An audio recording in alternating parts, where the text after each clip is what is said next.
Газовики сегодня провели рейд в Магасе. Поводом внезапного визита сотрудников «Газпрома» стало отсутствие договоров на техническое обслуживание внутриквартирного газового оборудования, также на поставку газа, отсутствие платежной дисциплины, большие долги и не только. Все это привело к отключению ряда многоквартирных домов в столице республики. Газовики приехали с техническим оборудованием. Ранее неоднократно были предупреждения.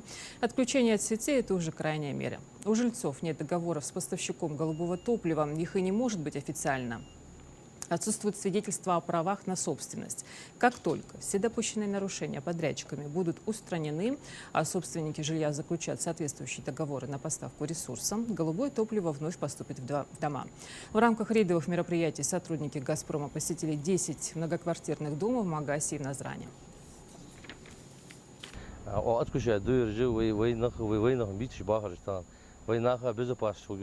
Хлопок ушел, взрыв ушел. У нас это очень частые случаи.